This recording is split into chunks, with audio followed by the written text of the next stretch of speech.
greatest guys I've ever met. Huge inspiration. You know, the advice he gave me made me like $50,000 in 1 hour. A super fucking human. He just doesn't go up. He doesn't quit. He's one of the most well-known salespeople out there. Sales trainers in the fucking country.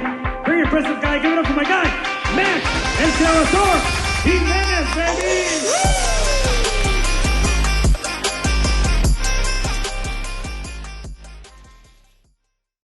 G Brown says, this is great info. Thank you, bro. I appreciate it.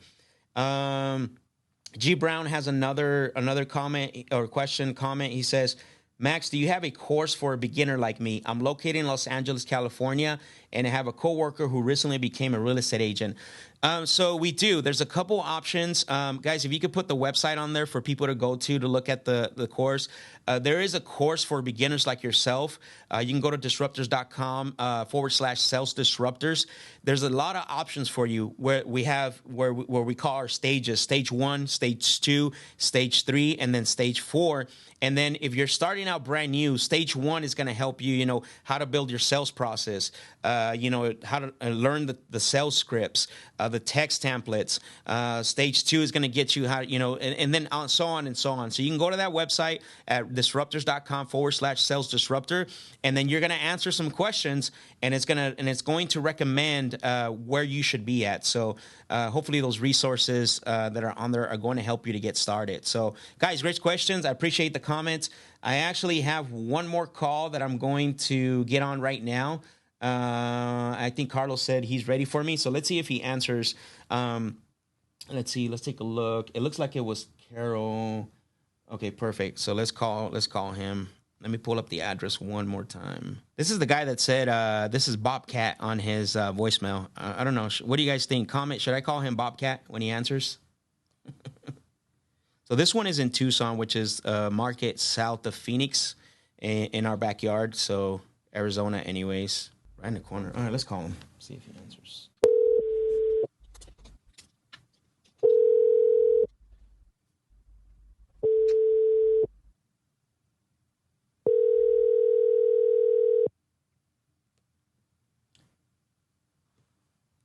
Yeah, and he was ready earlier when I was on the other call, so the other call took a little longer. So there's a possibility that he might not pick up again. This is Bobcat. Please leave your name and number at the time you called. Someone will get back to you. Is not available. Hey, Bob, it's Max. There he is. He's calling me back now. Hello, Bob? Yeah, I'm returning your call. I'm having trouble with my phone. Did you just call me? I did, Bob. I called you earlier, and yeah, I heard you talk, and I was trying to talk, but yeah. So thank you for calling me back. Yeah, what's happening? Not too much, Bob. I was calling you because you had spoken to one of my team members, Carl, about your property over in Tucson. Right. Okay. Yeah. So I wanted to call you because Carl left some notes here for me in regards to you wanting to sell the property. You had some interest, in getting rid of it. And what I always tell people about is the notes don't always tell the whole story. So is it okay if I ask you a few questions? Now, what property are you talking about? So the one I'm looking at right now is 356 North Euclid Ave. Right. Okay, go ahead. Okay, perfect. Is that the right one? Yeah. Okay. Do you have it looks like you have another one, right?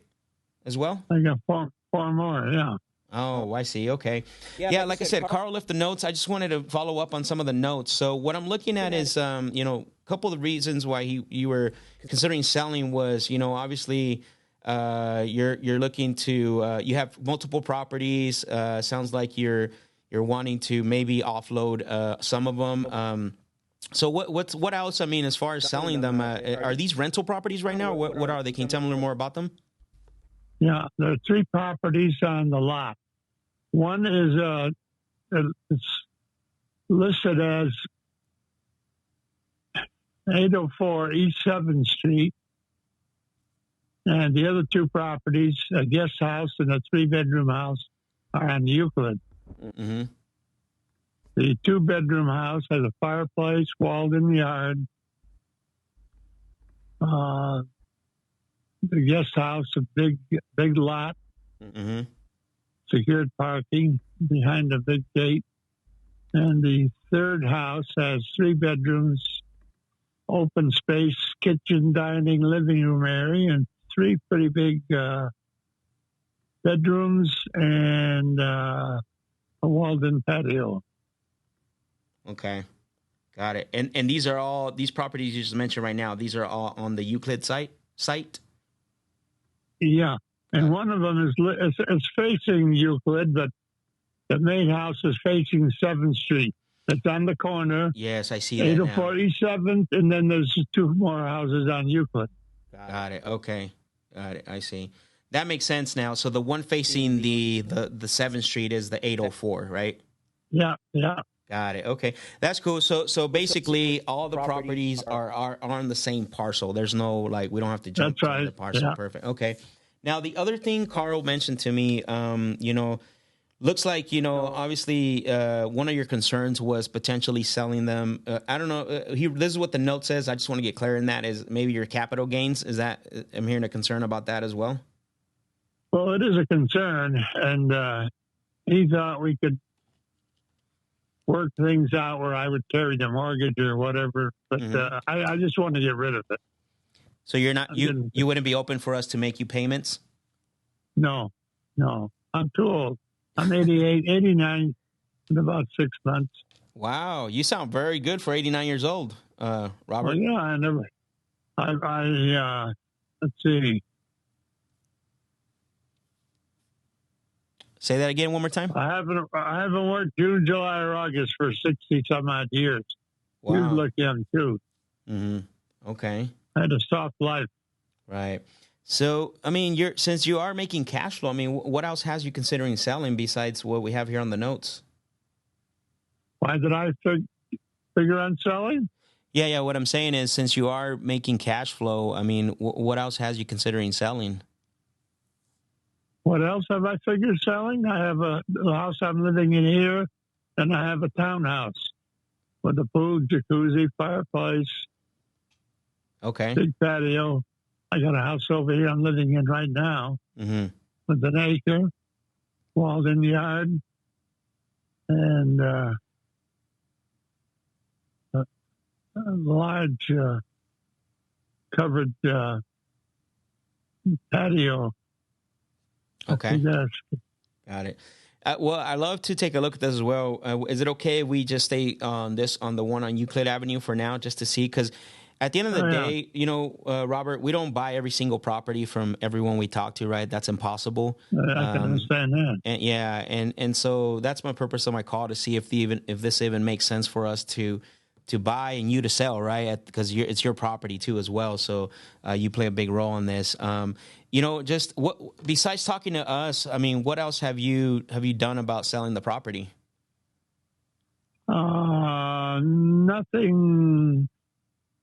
Nothing. Somehow word got out that I had some property for sale, and I keep getting multiple calls. And when somebody gives me a reasonable price, I can go up or down. Okay. And sell it. Right now, I'm just waiting for an offer. You're looking for an offer. So when you say a reasonable price, what do you mean by that? Something that's not too far out of line. Something that's good? Yeah, regular. I know what property's going up, but it's worth more every year. And I don't have a set price for what I want, but I do have a set price I'm going to keep to myself. As to what I wouldn't sell it for. Which would be? Which would be, I told you, I'm going to keep it to myself. You're going to keep it to yourself? Yep. All right. I'm a little confused. How am I supposed to buy the property if I don't know what I'm going to pay for it? Well, you got to figure that out, because you're the guy that's going to buy it and going to sell it, whatever you're going to do with it. Well, typically when I call people, usually when they talk about selling or they start wanting to sell, either that's, whatever, the night before or 30 days before, they usually have a number in mind. And just ballpark off record doesn't have to be exact. What are you looking to get for this? I mean, that way we don't go back and forth. Like I said, you give me a number and I'll talk. Well, I feel comfortable buying it. I feel comfortable buying it at zero. Where are you at? Well, we got to go a little higher than that. When you say a little higher, what do you mean? For $1. For $1? Yeah. You can't buy it for zero. You got to have some money down. No, and I'm just joking, right, Robert? One thing I'm not trying to go back. Hard to find the comps for 3 houses on one lot. Mm-hmm. And you know what my rental income is?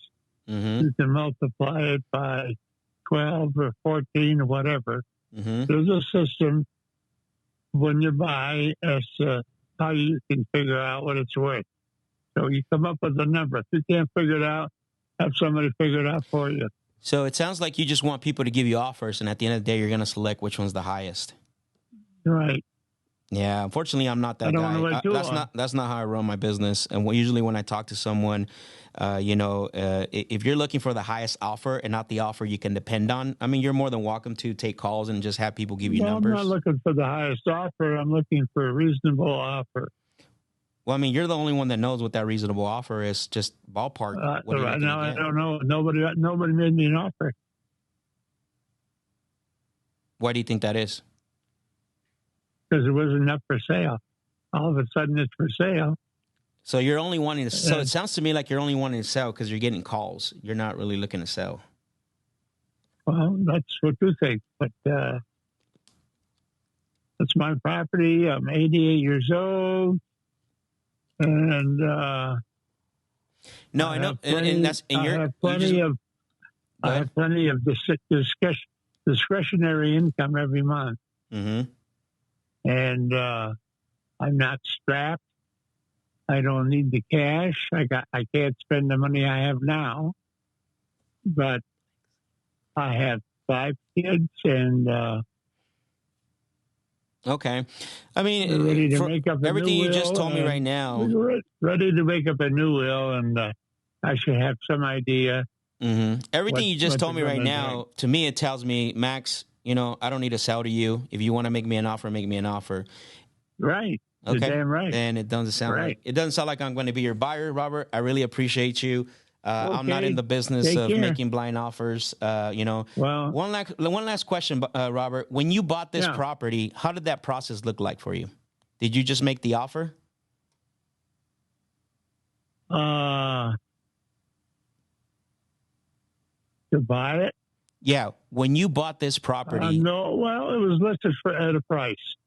It had a price listed for it, right? They had a price listed for it. And I figured it was within my range. Mm-hmm. And it was built by a curator from a museum in the town with his partner. And I thought it was a good move. Right. Because I bought my first house for $35,000. I sold it for $215,000. Mm-hmm. I had a guest house at Grant. Right. Where are you located, in Phoenix? I am in Phoenix. Yeah, we buy a lot of properties in Tucson, though. We have 3 right now, or that we're looking to buy. Oh, good. Under contract. Right. So, Robert, I mean, really quick, just is it? Can I get that same courtesy, just like when you bought it, there was a price on it? Oh, yeah. I might do that. Okay. What are you looking to get for it? Well, let me ask you a question. Sure. How much you think one house is worth? How much do I think? What's the average price for a house nowadays? Phoenix, Tucson. The last time I looked, the average price for a house right now went up to $460,000. Well, I got 3 of them. Yeah. I got 2 houses and a guest house. But this is not a house. This is more of this is not just one house. We're talking about a whole compound here. With me, yeah. I would think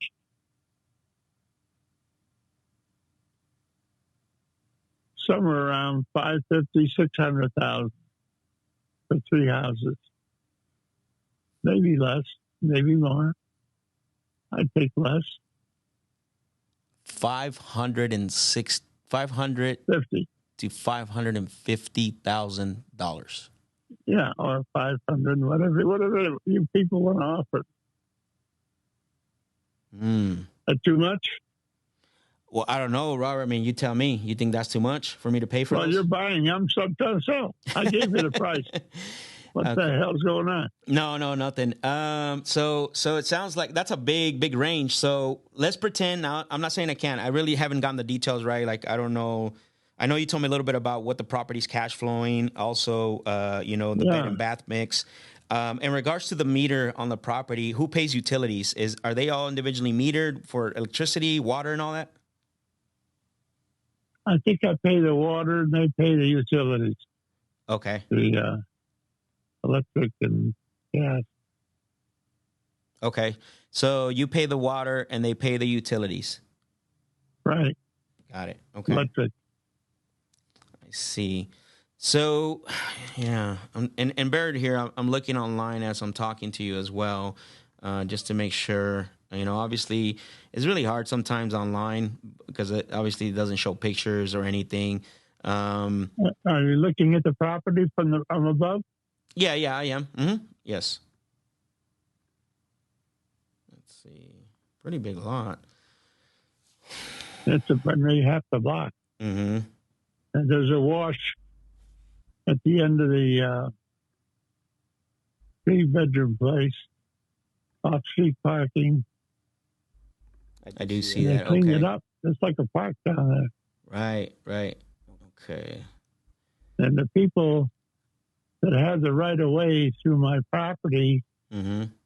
have improved their facilities. It looked like a dump, but they fixed it all up. They knew that the ground was worth something, and they modernized the homes just 50, 60 yards away and through the alley. Okay. So, all right, let me see. Let me check something real quick. Bear with me, okay? You making any money? What's you that? You guys are hustling. Are you making any money? We're about to find out. I got one more spot that I'm going to check, and I'm going to tell you right now, okay? Bear with me here. Go ahead. Yeah. Get some comps. Is it all right if I call you Bobcat? Because I heard your voicemail, Bobcat. Is that your nickname? Yeah. Well, yeah. The guy gave me the name Bobcat about 20 years ago. And my 92-year-old brother says, imagine that. He lets people call him Bobcat. He's almost 90 years old. Yeah. Yeah. Well, when they say Bobcat, I know they're talking to me. That's awesome. El Gato. Yeah, El Gato. Oh, yeah. Sí, hablo español, tú. Oh, señor. I'm El Gato. El Gato Loco. Hey, Bobcat, the house in the front, is that, you said it was a 3-bedroom or a 2-bedroom? 2-bedroom. 2-bedroom fireplace. Okay. And then is that, what does it have, 1 bathroom or 2 bathrooms? 1. Got it. Got a dining room, 2 bedrooms, and a living room with a fireplace. Big kitchen. Got it. Okay. Perfect. I'm just trying to look what the average rents are going for in the area right now. Because how about the rents? When's the last time you increased the rents on those? I haven't. I had a property manager for that front house. And I got one place I haven't increased the rent in 10 years. Townhouse with a pool and a jacuzzi. Mm-hmm. I got to have my head examined. Usually I kept it at below market value. Mm-hmm. Sacrifice some extra money to keep the people in and keep them happy. Got it. What was the current rent on that one, on the front house, one more time, Bobcat? $950. $950. Okay. Yeah. So that could be increased just a little bit, depending on if you do the. I don't know what it looks like or the repairs that you've done to it. 2-bedroom. Yeah, you can get the high rises are getting $600 for a bed. Mm-hmm. But modern, Yeah. Okay. They got 2 bedrooms and they charge $600 for each bed in one room. That's two beds in one room, and then the other room $600, $1,800. I see. For 2-bedroom place. Okay, perfect. So, Bobcat, I guess the $1 million question is, I'm not saying I can. I mean, obviously, I love to do some, with you. I love the nickname. Been a good conversation. What would happen if someone offered you $500,000, no money out of pocket, didn't have to make any repairs net to you? What would happen next? Well, I'd start packing, heading for Costa Rica or somewhere with the cash. Costa Rica? What's in Costa Rica? It's a cheap place to live. on the Oh, beach. No, I would take the money and run. okay. Okay. So what I'm hearing is you would sell. I'd sell. Okay. All right. And basically, when someone tells me they usually when someone says they would sell, they would feel comfortable putting things in writing. Is that what I'm hearing? Well, yeah, if you're going to buy, you're going to have a meeting of the minds of the seller and the buyer. Yeah, of course. We don't want to do backbush handshakes. I think that those days are gone. Yeah. Okay, so it sounds like if someone was to offer you $500,000 net to you, you would feel comfortable selling, putting things in writing. Well, that beats, how's that sound to you? You've got to do the buying, and you mentioned what the houses are selling for, but Of course, sure. of course. No, I appreciate you for asking that. Well, I mean, I'm there. I'm close to that. The next thing for me would be, to come out and take a look at look at the property if that's possible. I don't know if you can make that happen for me. Well, I don't want to disturb the tenants right now because a lot of people are interested. Yeah. So Bobcat, one thing we've done in the past with other people that have had investment properties, and obviously that's always the biggest fear, is going out to the property and scaring the tenants. One thing we've done is we've come in as a contractor, maybe to get quotes, a landscaper. We don't actually talk to the tenants. You can tell them like, hey, I got a window guy coming out, or I got a landscaper to give me a quote. And it's worked really well with them. Oh, good. I don't know. I never thought of that. I'm sorry? I haven't thought of that till now. Yeah. So, you just let them know like, hey, I have somebody that's giving me some quotes on windows. And we don't talk to tenants because we understand the importance of, the problem that it could cause if they find out like, hey, he's looking to sell. Yeah, exactly. Yeah. Start packing. So what if we come in, if you let tenants know when we come into, as a contractor, whatever you want to tell them, window, landscaper, like I said, we don't talk to them, and we'll be in and out in less than 15 minutes. I just, want to look at a couple of things, being that this is, a property that has multiple dwellings, it's built in 69. I just want to confirm some things, and then I can tell you, hey, that price works, and we can put everything in writing.